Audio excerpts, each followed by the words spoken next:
Biden's laptop matters. And no dumbest bill in America, but yes, this podcast is called Biden's Laptop Matters. Yes, this is Mark Fisher with Mark and the Millennials, and there's no millennial joining me today. It's just me, except Christopher Hopkins, our assistant producer, who is a millennial, I must say. And he's sitting right there. You can't see him. He's on the other side of the camera, obviously.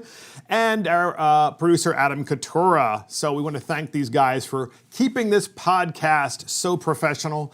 So this podcast is called Biden's Laptop Matters. And first off, MSNBC's Lawrence O'Donnell.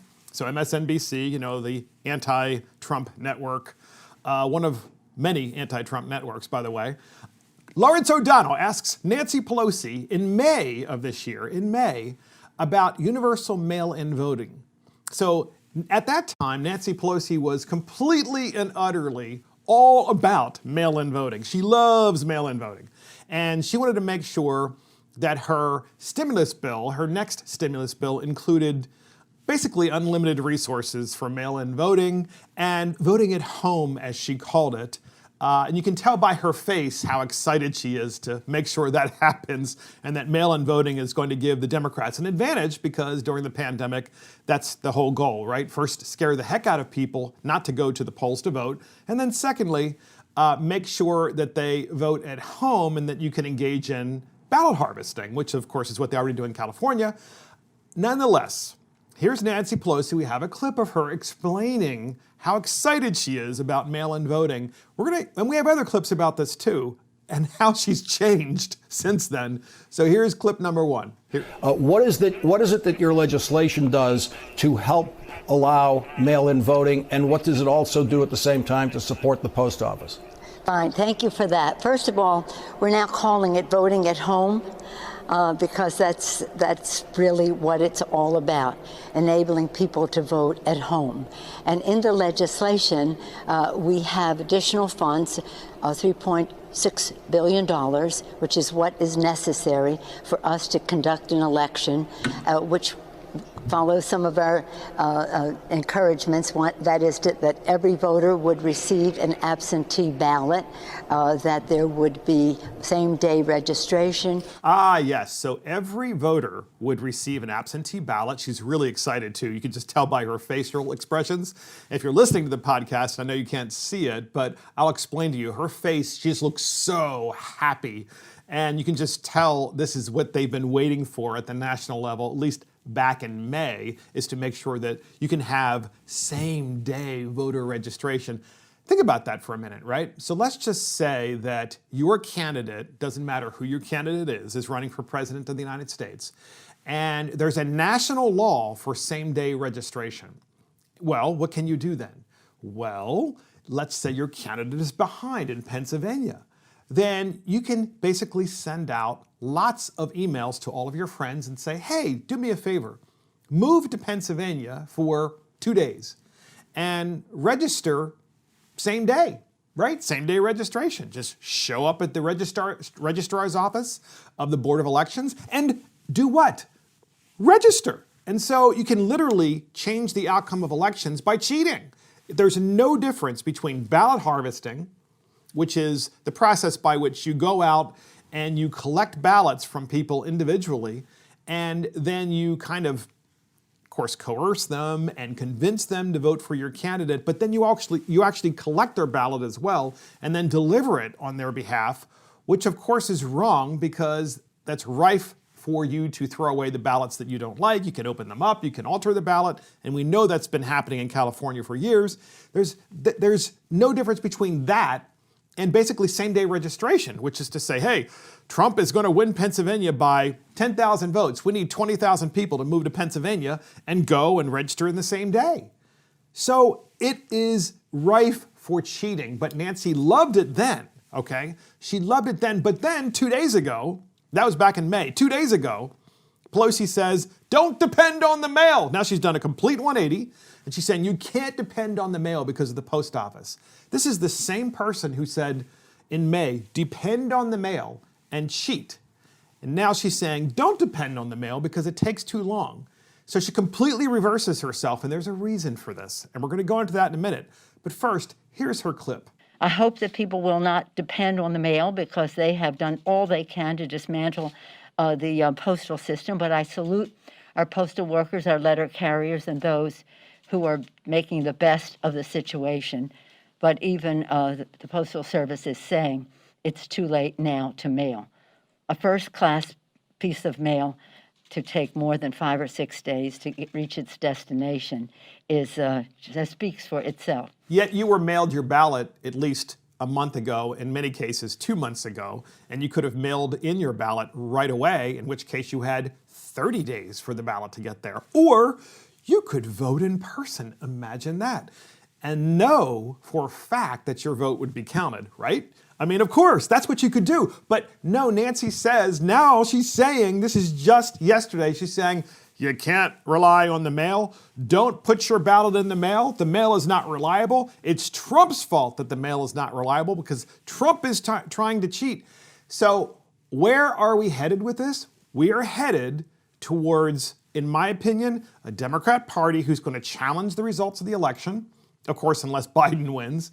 But they are otherwise going to challenge the result of the election if Trump is ahead and it looks like he's going to win and they haven't been able to count all the ballots, let's say in Pennsylvania or Michigan, for example.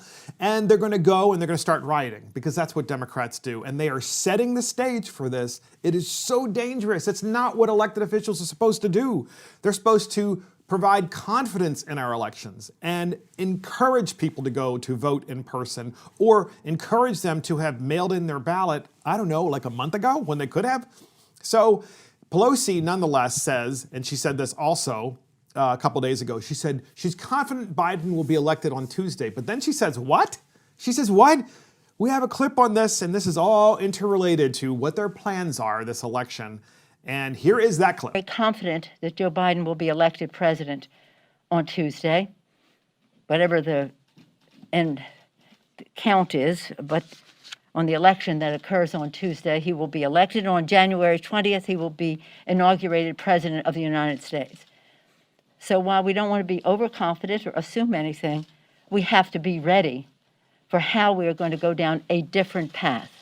We've come to a fork in the road when it comes to the coronavirus. Yes, so there you go. They've come to a fork in the road with the coronavirus. To me, what I heard there is it's the Democrat Party threatening us that when they get in charge, they're going to make sure, maybe even immediately after the election, they're going to lock everything down. They're going to lock everything down and they're going to say, you know what? We're going to decide who won this election, and we're going to decide it through the courts in the states, especially in Pennsylvania and Michigan and Wisconsin, and maybe even Minnesota, maybe, but probably also North Carolina and Florida and Georgia, because in those states, obviously those are competitive states, this particular election cycle.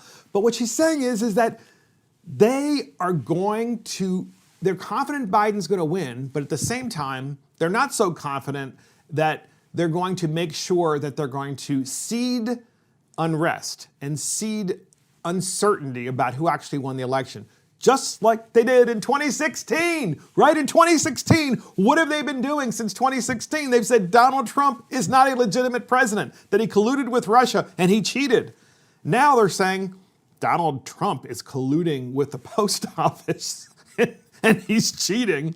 And they're going to make sure that Joe Biden is put in there no matter what. Look, that is not the job of elected officials. Folks, it's not the job of elected officials. Elected officials are supposed to tell the American people that voting is secure, but the most secure way to vote is in person without question. Because you fill out your ballot, and then after you fill out that ballot, you scan that ballot in, and you watch your vote being counted right there, and then they give you a receipt to say that they did so.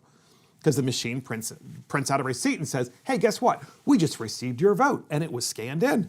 You walk out and you're like, yes, I feel really good. I did my civic duty. I voted. But that's not what the Democrats want. What they want to do is they want to seed, and they've been working on this all year, by the way. They want to seed undercurrents of Trump not actually getting elected because they're going to say, well, ballots weren't counted in Pennsylvania. They weren't counted in Michigan. They weren't counted in Florida. Or they weren't counted in North Carolina or Georgia. And therefore, had they been counted, Biden would have won. And of course, I have no doubt that that's not going to be the case. By that, I mean, I just don't think that mail-in ballots in places like Georgia and North Carolina and Florida, for example, are going to prove that Biden won those states. I think it's the opposite. In Pennsylvania and Michigan, and of course in Wisconsin, I don't think we know. We don't really know how people have voted who have done mail-in ballots. We just don't. What we do know is this: in Pennsylvania, your ballot will be counted days after the election. Okay, not only will they count the ballots that they've received, but they're going to count the ballots that they continue to receive days after the election, including ballots that have no postmark. Let me say that again. Including ballots that have no postmark and ballots that don't have matching signatures to your signature on file, right? We have all this advanced signature technology that reads your signature to match it at banks, to make sure it matches your other signatures on file and in the system.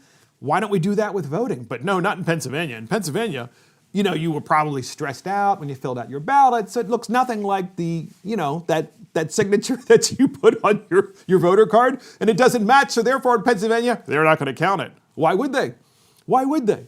No, actually, in Pennsylvania, they are going to count it, and that is what makes this whole thing a disaster, is you're going to have all kinds of lawsuits from both sides saying that, well, why shouldn't we still be counting a week after the election? That is to say, if ballots keep arriving a week after the election, why can't we count those ballots too? Look, for podcast listeners, this is what drives me crazy. If you have a deadline, why can't you meet the deadline? I mean, when you borrow money, there is a deadline for when you have to make your payments each month.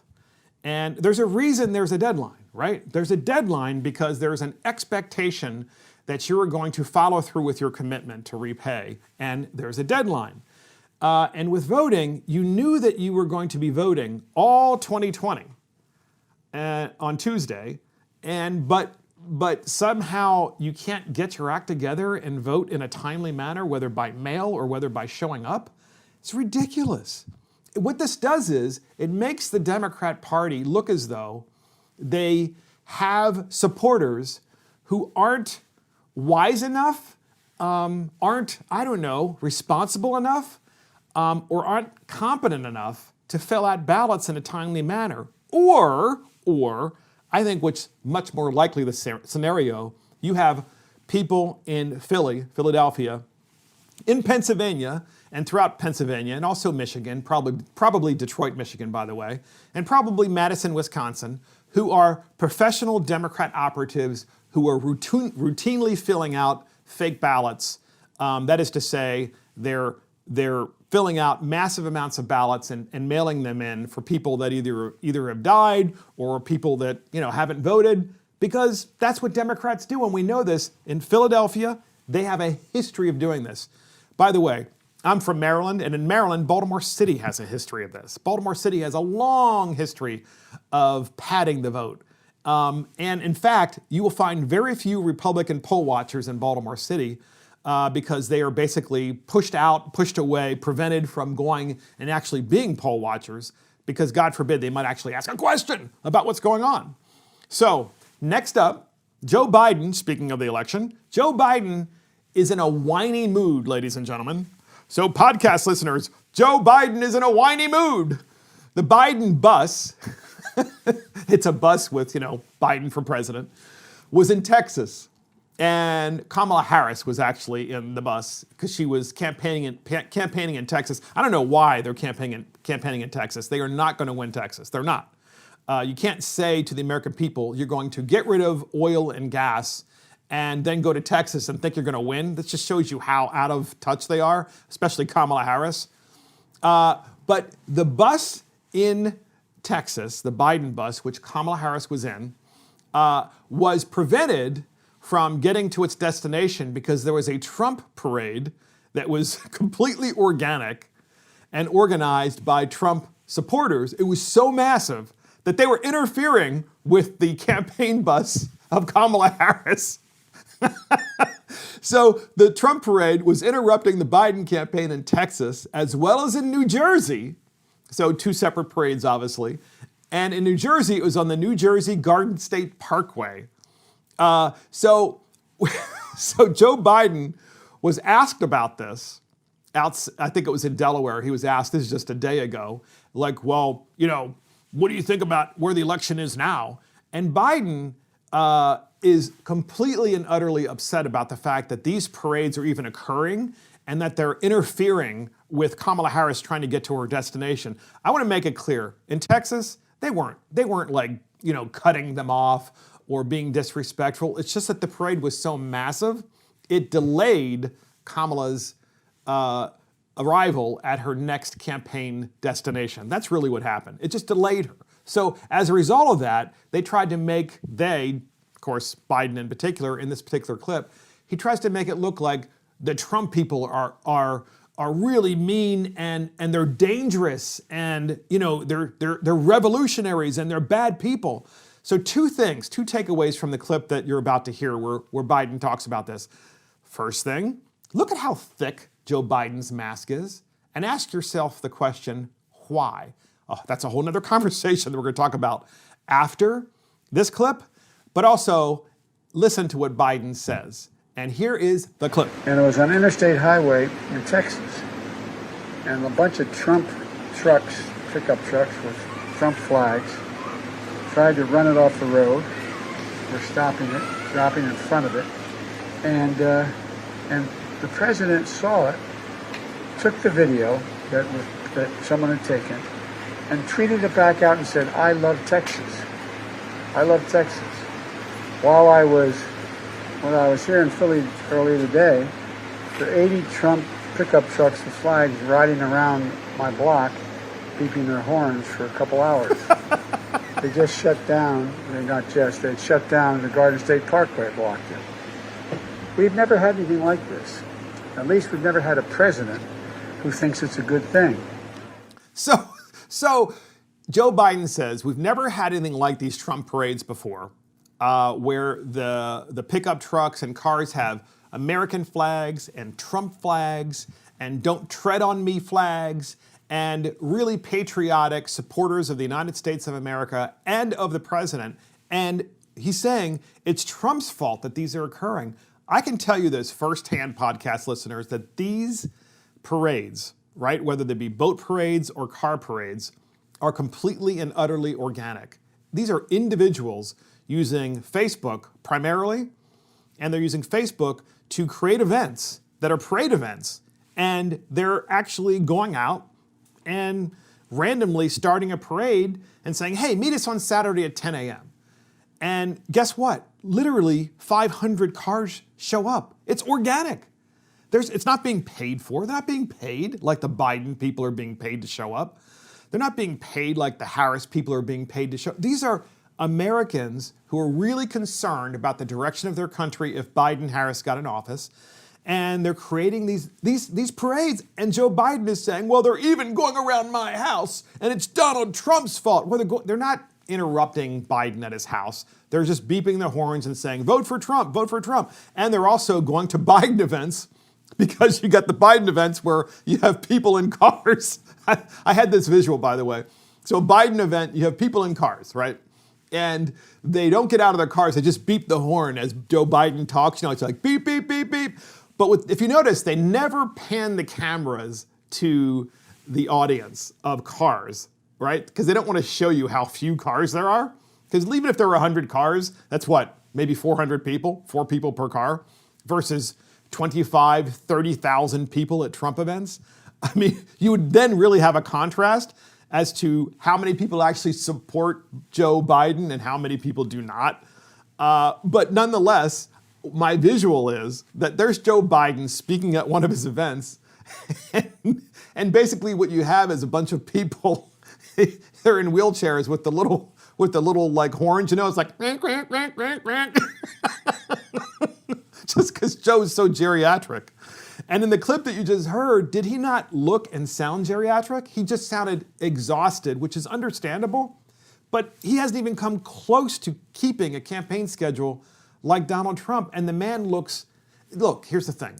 There's no doubt as President of the United States, you age rapidly because you're working 7 days a week, probably 14 to 16 hours a day, very little, if any, downtime. No question about it.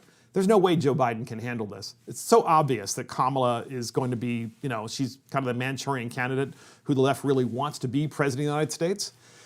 So here's the thing. In that clip also, you heard Joe say, yeah, but the Trump people, they're going out there and they're having parades. So here's my question. What about the riots, Joe? The Trump people are peaceful, patriotic Americans. What about the riots? What about the riots? Why aren't you talking about that? What about the fact that every major city in America is having to board up the cities because of the fact that they're terrified, the small businesses are terrified, and the building owners are terrified of the riots that are going to ensue after this election, no matter who wins. I mean, the riots are being conducted by Democrats, without question. These are all registered Democrats.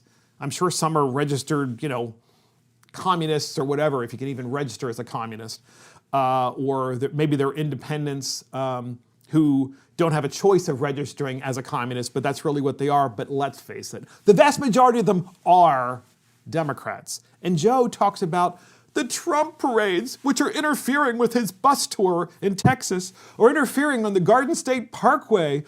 I mean, they're just so bad. That Donald Trump is so bad. Joe, this is part of campaigning, right? This is the hardcore campaigning at the end of a campaign where you get to watch both candidates and you see the intensity of the campaigns. You see peaceful Trump parades of patriotic Americans versus the rioters who are the Democrats who support you. And all you need to do is look in the inner cities and you will see what the Democrats have created. In Washington, D.C., ladies and gentlemen, in Washington, D.C., we just saw a report in Washington, D.C., and we're close to Washington because we're in Annapolis. That's where we broadcast this podcast from, by the way. In downtown Washington, D.C., block after block after block is boarded up. That's the nation's capital. That is the most shameful thing for our country, for our republic, is to see the capital of the country boarded up because of Democrat rioters. And the fact that the media won't even report about this, the mainstream media, you won't see Washington, D.C. boarded up on CNN or MSNBC or CBS or NBC or ABC. You won't see that. No, you will only see that on maybe a couple of news stations, or maybe you can hear it on a podcast. So I just got to tell you, I'm just really concerned, not just about the election of who gets elected, but I'm also concerned about what happens the night of the election and the weeks after the election when these rioters think that they can just get away with it.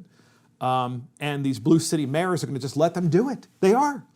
So Biden says Trump is going to steal this election, yet another reason why they're boarding things up, because the Democrats have set the table of convincing the American people that the President of the United States is not going to leave the White House if he loses, which is nonsense, or that the President of the United States can only win if he steals the election, which is the same talking point that Adam Schiff and others have been telling you since 2016, except now it's 2020, and we have a new election, and they're using the same stuff, which is why they have incited the Democrat Party, Joe Biden and Kamala Harris. They've incited these riots by saying this awfully dangerous stuff. It really is. So Biden says, Trump is going to steal this election, but Biden isn't going to let him do it. We have a clip on this, and here it is.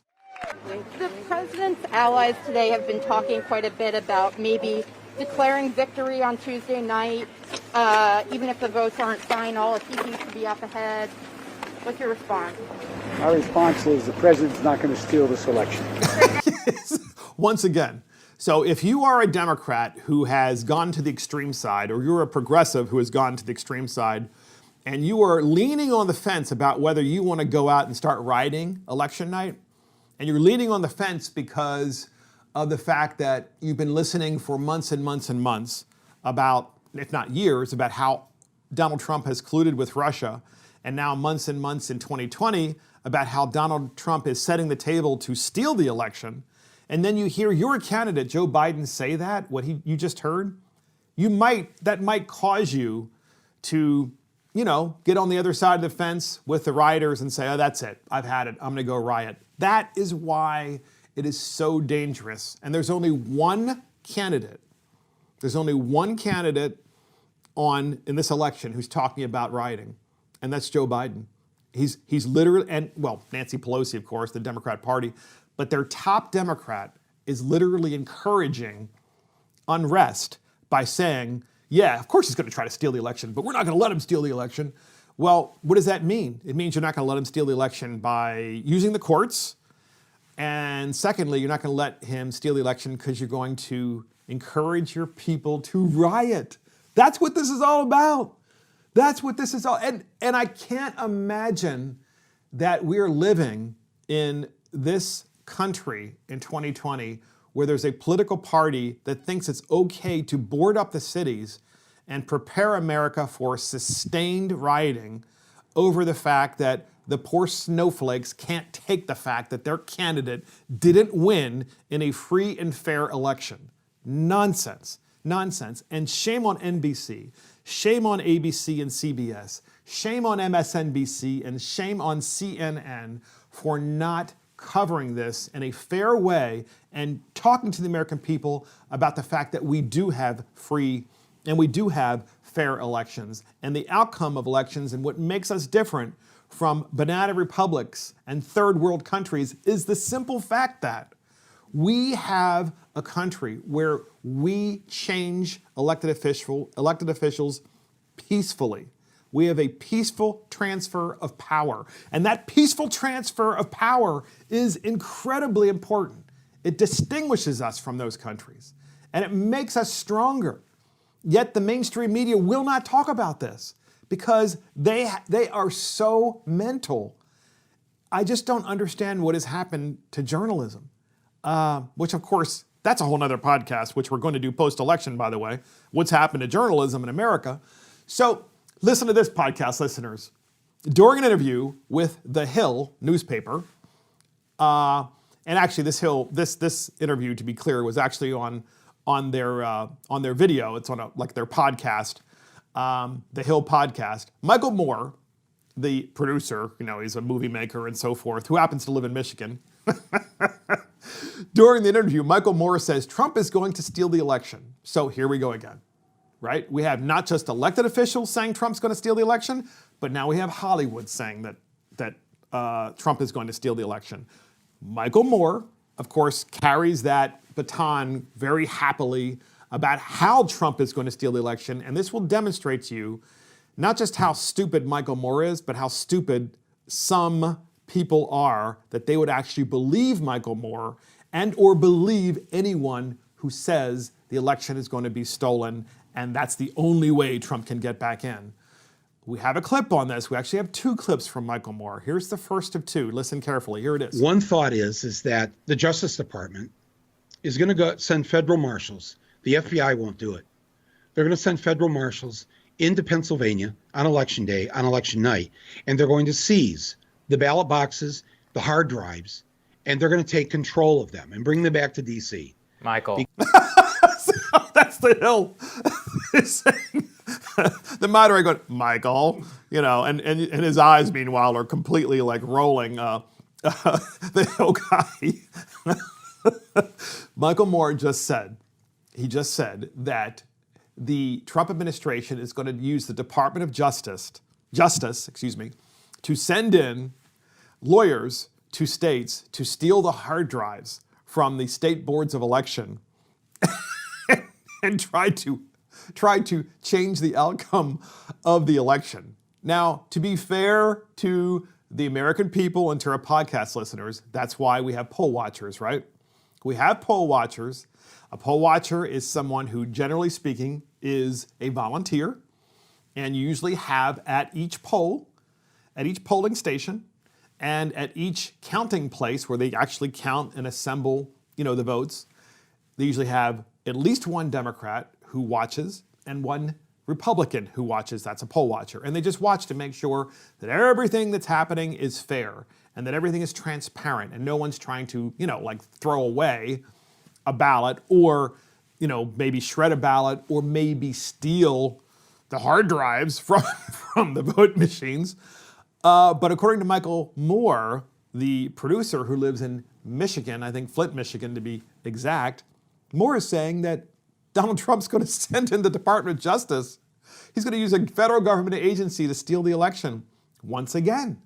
This is the narrative of the left. And if you wonder if the American people want to know why our cities are being boarded up, if they want to know why we've had riots in 2020, it's because of the rhetoric of the left that there's no other option to be able to win an election or win on your ideas other than to riot. And they won't look inside themselves and actually view whether or not maybe it's just their ideas are really bad and their ideas are really dangerous and their ideas have been completely and utterly discredited in history as well as in modern America, and the American people just don't want to buy what they're selling. But they don't want to do that. They want to steal the election themselves, I think. But they want to do it by rioting and to basically use thuggery to try to take power and to seize power, which is incredibly anti-American and it's incredibly dangerous. So we have a second clip of Michael Moore, and you got to listen to this. So Michael Moore goes on, expands upon the whole Justice Department is going to go in and steal the election on behalf of Donald Trump. And we have clip number 2 of Michael Moore during his interview at The Hill, and here it is. You know that they are evil geniuses, that they have a plan. They do not intend to allow the people of the United States to remove him from the White House. He's already said this. I don't know if I do know that, actually, Michael. Oh, really? I Even though he's told you that he's not going to trust this election. He's going to take it to the courts. He's not going to leave the White House. And he's demanding now that the vote cutoff has to happen at the end of the day on Tuesday. He said this now, day after day after day. That's clip number 2 of Michael Moore. And I love the Hill reporter. He's like, actually, I don't think that's true, Michael.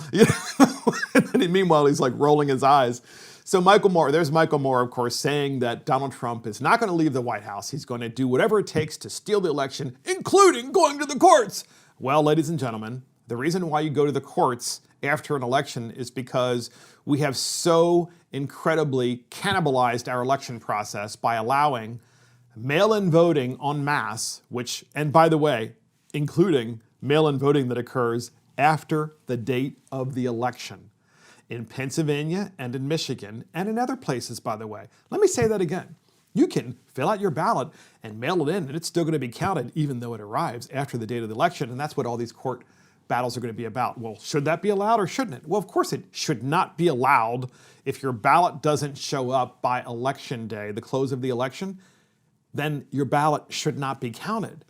But this is part of the uncertainty that is being pushed out there by the Michael Moores of the world and Joe Biden and Nancy Pelosi. You've heard all those clips, this podcast, about how they're all setting the stage for challenging Donald Trump if he has a clear and convincing win, or if he has a win that is barely over the top, or if we don't even know the outcome of the election on Tuesday night and we keep counting. Of course, that's the Democrat thing. We not all the votes are counted. Yeah, that's because you're still accepting ballots and you want to keep counting the votes until you win. The Democrats are just completely and utterly putting this in place, all this uncertainty. And that, in my opinion, and I'm going to say this, as an elected official, I rarely talk about this, but as an elected official, the worst thing that we can do is to tell the American people that when you don't get your way, it's okay to riot. And that when you lose on your ideas and on the merits of your ideas, that it's okay to riot. And that when you lose an election, that it's okay to try to cheat an election, or it's okay to try to convince people that the other side cheated. That is not how it works. When you lose, you lose. What you're supposed to do is you're supposed to go home and figure out, okay, what did I do wrong? What did I do wrong? Why didn't I win? Maybe I should evaluate my ideas.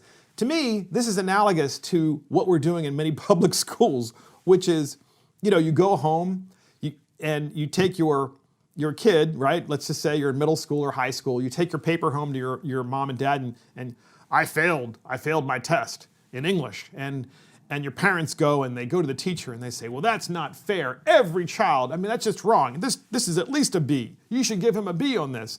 And they try this whole negotiating thing. This is what's happening in America. It's the inability to accept failure and accept that failure and then try to learn from it. Because that's what we used to do in America. We used to say, okay, well, that didn't work out very well, so let me try a new thing because I'm going to learn from my mistakes. But that's not the way the new Democrat Party has decided to comport itself in any of these elections, certainly not in 2020. So, speaking of comporting himself, here's Joe saying something, and we're not sure what, though. You've heard this, by the way. I know only probably on Fox News. You're not going to hear this on MSNBC or CBS or ABC or CNN. You're not going to. So Joe says something. We're not sure what, though. I think I know what he was trying to say because he was reading from a teleprompter, so it wasn't like he was taking this off of the top of his head. It's just that I think his brain can't process after a certain time of day because he can only work maybe a solid 2 hours a day, and then after that second hour, it's like, all right, that's it, my brain's not working. So we have a clip on Joe Biden saying something. We don't know what it is, but here it is. I'll lead an effective strategy to mobilize true international effort to pressure. So I will lead an effective, coalition for true international pressure. I think what he was trying to say is he would lead an international coalition to be able to put forth true international pressure. I think maybe that's what he was saying. Maybe he was referring to, like, I don't know, Iran or China, or I'm not really sure.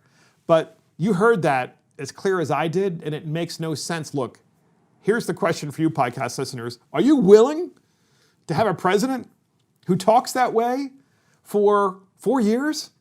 And then the next question is, well, is it really going to be Kamala Harris then? Is it is 6 months into his presidency? You know, you got a Biden presidency. He gets, inaugurated. He gets sworn in. Then Kamala takes over. And when Kamala takes over, what is she going to do? What is she going to do?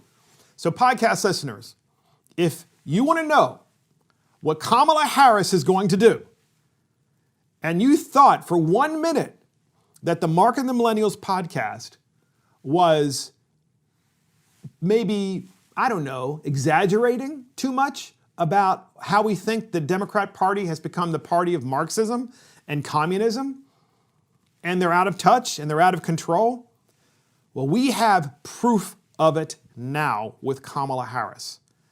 I do believe that she is the true Manchurian candidate that the left has been wanting for many years, other than Barack Obama. And she's the new Barack Obama. And she has proven it, Kamala has, because she just put out her own video. And it's animated, but she is, of course, narrating the video in her own voice. And it's a video called Equality versus Equity. I got to tell you something, we could do an entire podcast on this. And God help us if Joe Biden gets elected, because we're going to have to be doing that a lot. But here is Kamala Harris endorsing communism. And if you have an opportunity to see this podcast, you have to see this particular video.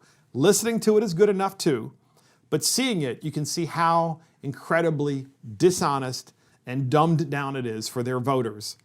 And it's called Equality versus Equity by Kamala Harris. It's out there now, and here's the clip. So there's a big difference between equality and equity. Equality suggests, everyone should get the same amount. The problem with that, not everybody's starting out from the same place. So if we're all getting the same amount, but you started out back there and I started out over here, we could get the same amount, but you're still gonna be that far back behind me. It's about giving people the resources and the support they need so that everyone can be on equal footing and then compete on equal footing. Equitable treatment means we all end up at the same place. So she starts out saying, well, it's equality versus equity. And on the equality side, here's the thing. It's not fair and it's not equitable that people start out life where one child grows up in a poor community and in a poor household, and another grows up in a rich household, and the rich household kids get to go to private school. She doesn't say private school, but I'm adding to her words because essentially this is what she's saying. And those kids in private school in the rich family have a much better opportunity to have a better life than the kids stuck in the really crummy, awful, failing public schools because they are in a poor family. Well, here's how you solve that.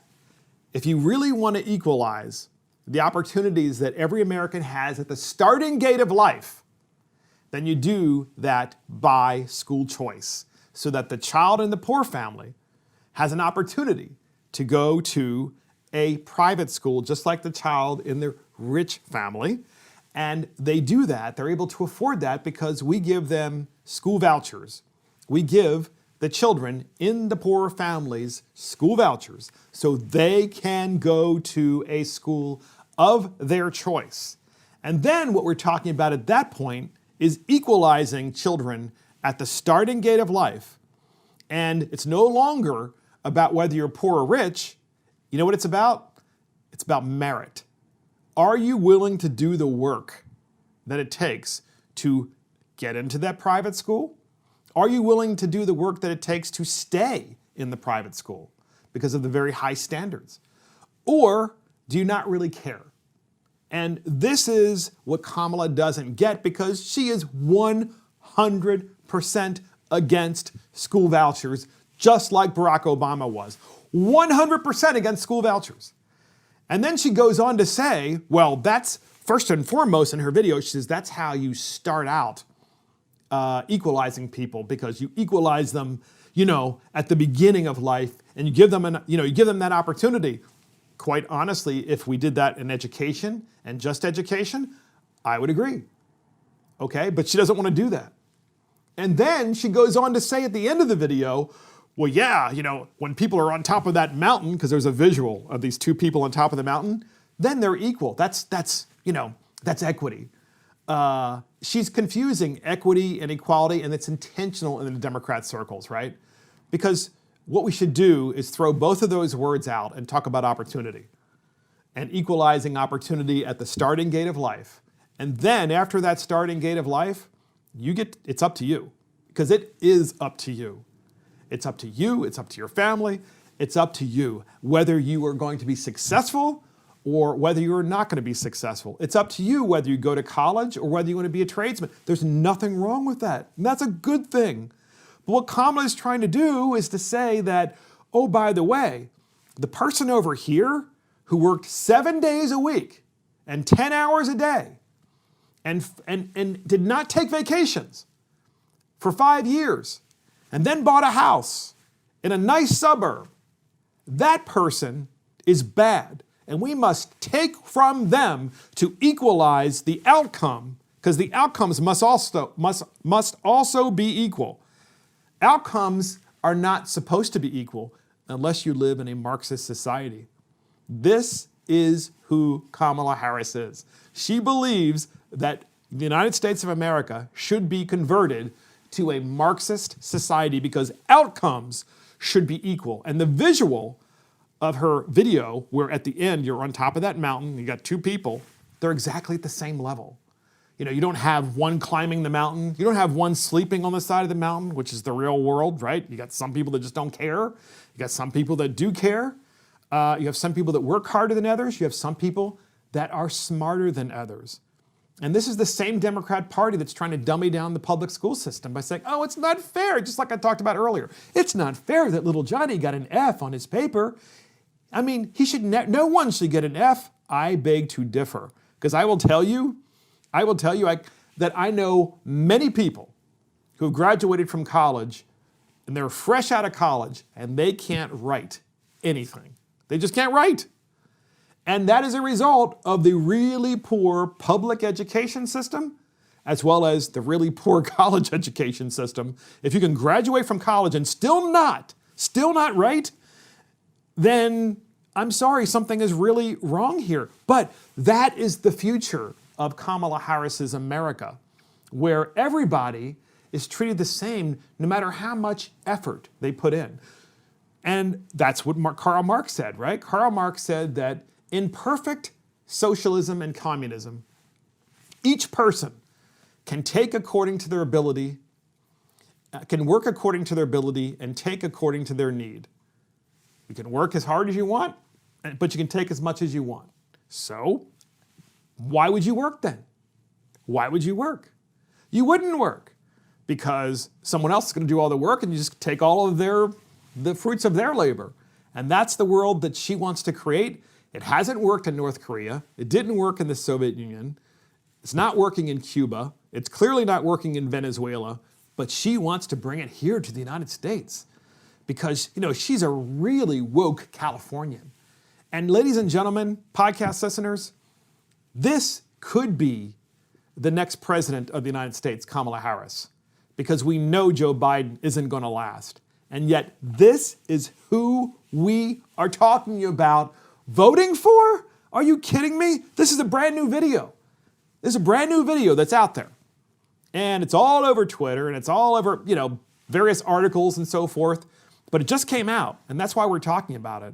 Because for the first time in this race, Kamala has actually revealed herself and trying to dummy down a video to explain to you why you should be exactly at the same level as everyone else, not just at the beginning of life, but at the end of life too. Outcomes should be the same, and at the beginning of life, at the starting gate, you should also be the same. It's not fair that they live in the suburbs. That's not fair. Well, you know what? Maybe they've been working for generations to get to the suburbs and they finally got there and, they really take care of their children. I don't know, Kamala. What about black dads? Why don't they hang out, right? Why is it that in America's cities, there's a crisis of fatherhood, which is one of the key reasons we have so many black young men that are incarcerated because they don't have father figures. But she doesn't want to talk about all the failures of the left because as soon as you do, the entire idea of communism, of course, falls apart at its very heart. We saw that in the Soviet Union where collectivism didn't work, right? You had farmers, they would grow crops. The state would take the crops that they grew and the farmer was like, wait a minute, I did all the work. What do I get in return? Well, the state's like, nothing. Come on. We're going to allocate you certain food. We're going to allocate you everything, but we're not going to let you keep the fruits of your labor because that would be capitalism. That would be bad. So this is what Kamala thinks is okay. When she's in charge, the government, the federal government, is going to take the fruits of your labor, apply what I just said about agriculture to anything that you do in life, whether you're a plumber, whether you're an electrician, whether you're a builder, whether you're a car manufacturer, whether you are, an appliance repair person, doesn't matter who you are. How about a doctor or a lawyer, right? Oh no, you're a doctor, you're gonna work for the government and we're gonna put you on a set flat salary after, a decade of education, higher ed, and all of that sacrifice, we're gonna put you on a flat salary and it doesn't matter if you are the most brilliant doctor in the universe, you're gonna be paid the same as everybody else because we can't make differences. That would be bad. That's not fair to little Johnny because he's not as smart as you. So that's the future of America in Kamala Harris's America if she's elected. And I gotta tell you, if you get a chance, look at this video online. Hopefully we'll post it as a segment because it really scares the living heck out of me. So who's lying about the polls? Who is lying about the polls, right? The polls, we hear it all the time. We hear Trafalgar, his polls. He's basically the only pollster in 2016 who said that Donald Trump would win. He'd beat Hillary Clinton. And now we have polls that are pretty much saying that there's no way Donald Trump can win, that Joe Biden is so far ahead. And I really feel like they're also seeding the destruction or seeding maybe unrest in the inner cities as well by saying there's no way he can win. The polls say he can't win. So therefore, if he wins, something happened really bad. On the one hand, we have two clips on this, okay? So on the one hand, we have CBS, and on the other hand, the second clip is CNN. So in CBS, they talk about, Biden's way ahead, but there is a pathway for Trump, okay? So finally, they're starting to talk about it at CBS. This is after many months of talking about how it's impossible for Donald Trump to win unless he cheats. Now the new CBS is saying, well, Biden is still way ahead, but Trump does have a pathway to victory. And then the second, of course, is CNN, which says the complete opposite. We have both of those clips. Here is the first clip. We see that states leaning toward Joe Biden would give him a narrow electoral college lead. And it's the electoral college that decides the presidency. But if you run the numbers through the states, if Republicans get an election day surge in turnout, the president holds on to his 2016 Southern map and can flip Pennsylvania to win re-election. Having said that, there's a path for Joe Biden to win comfortably, and that is if Democrats match that turnout, Joe Biden flips a string of states through the South and the upper Midwest. So, yeah, I mean, what? I mean, he's talking about, well, Joe Biden has a pathway, too. I mean, he just has to flip states in the South, which, by the way, is highly unlikely. So I'm not sure why CBS did that, because it's much more likely that Biden wins Minnesota, Wisconsin, Michigan, and Pennsylvania, in which case he wins the presidency. Versus Joe Biden flips Georgia, right, or South Carolina, or Florida, or Texas. I mean, that's very unlikely. And yet that's what they're talking about on CBS. I almost feel like the media is doing everything they can to make people dumber, because that's not a likely scenario. What they should talk about is the current polling in total, right? So here's what I mean by that. You have the crazy polls that just talk about, well, we took a poll of all of the registered voters, and here's what the poll says. Well, guess what that poll misses? It misses the more key question is, take a poll of the registered voters who are also likely to vote. Because you ask the voter the extra question, how likely are you to vote in November? And then the voter will tell you. That's a more accurate poll. And then the more accurate poll from there is the individual state poll, where you actually have to take and spend a lot of time and a lot of money, by the way, to really determine whether or not the people in any individual county or individual state within that state are likely to vote and for whom. So they don't do that at CBS. Instead, they're saying, well, if Joe Biden wins Georgia, and then he carries Pennsylvania, he's going to win. It's just dumb, right? Because it's much more likely that Joe Biden does carry Pennsylvania and Wisconsin and Michigan and Minnesota, because traditionally, those are the states the Democrats have run and won in the past in the presidential elections. But CBS is now at least finally talking about the fact, and this is by the way, 2 days before the election, CBS is finally talking about the fact that, well, maybe there's a possibility that Donald Trump could win. I mean, there are a couple of ways he could win. But up until this point, 2 days before the election, oh my gosh, it's impossible. He's behind 12 points. So contrast what I just told you and what you just heard with CNN. So now here's CNN yesterday, right? So we're just talking about 2 days before the election. Yesterday, CNN talking about how far Joe Biden is in just a few states. We have that clip, and here it is. Because brand new CNN polling out overnight in some of the key battlegrounds. This one here, look at Arizona. Joe Biden with a 4-point lead in Arizona. That is close. If Joe Biden can win this state, that might be a game over statement in and of itself. Change the Sun Belt states, but look, this one is very close. Joe Biden with a lead. He'd love to turn that state competitive to the end. Let's move to the east here and look at our new CNN polling. Again, one of the states that could decide it all and that actually we expect to count its votes quickly on Election Day, North Carolina.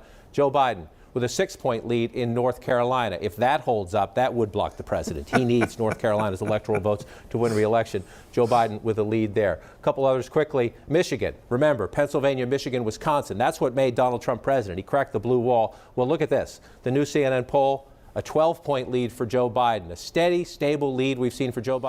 So there you have it. There's CNN trying to keep you as ignorant as possible about where the election really is 2 days before people actually vote by telling you that Joe Biden is ahead 6 points in North Carolina, which he is not. He's not ahead 6 points. But here's what would be helpful, CNN. If you really wanted to educate your voters, what you would do is you would say, here are a series of polls. Here's Trafalgar, here's Real Clear Politics, and here's our CNN poll. And give people the whole array of polls that they can look at and listen to and watch. And then you can say, oh, wow, well, Trafalgar has Trump up in North Carolina. The CNN poll has Biden up by double digits. But then the Real Clear Politics has him up by 2 points or 3 points, him being Biden. But they don't do that. They're literally lying to their listeners, to their viewers at CNN and saying, well, Joe Biden's ahead by 6 points 2 days before the election. Not true. And then he went on to say that Michigan, Joe Biden in Michigan, Joe Biden is up by double digits in Michigan, according to CNN, 2 days before the election. I don't think so. Do you really think Donald Trump would have been campaigning 2 campaign stops per day in Michigan almost the last 3 or 4 days if he really thought that he couldn't win Michigan and that Michigan wasn't really tightening? The same thing in Wisconsin. Obviously the same thing in Pennsylvania. But nonetheless, CNN is trying to convince you that Trump is so far, and podcast listeners, this is all tied in to what we've been talking about this podcast, about how the Democrat Party is trying to set this, and CNN, and NBC, and CBS, and ABC, and MSNBC, they're setting the stage for riots and unrest because they're going to say, oh, how did that happen? Trump was so far behind in North Carolina and Michigan and in Florida and in Georgia and in Wisconsin and Minnesota and Michigan. There's no way. There's no way that Trump could have won unless he cheated. And that's where they're going with this. That's where they're going with this. So, all I can say to you podcast listeners at this point is get ready. Please stay safe. Please be prepared on Tuesday night. And we can only hope that the American people see that the Kamala Harris presidency, which is really what this is going to be if she gets elected, will be the most dangerous presidency in American history. A presidency that will not honor the American Constitution and that will try to convert us from a republic to a communist country. That's it from Mark and the Millennials. Thank you for joining Mark and the Millennials. This is Mark Fisher. And of course, I want to say thank you to Adam Couture, our producer, and our assistant producer, Christopher Hopkins. Check us out on iTunes, Spotify, YouTube, Facebook, and our website. See you next time.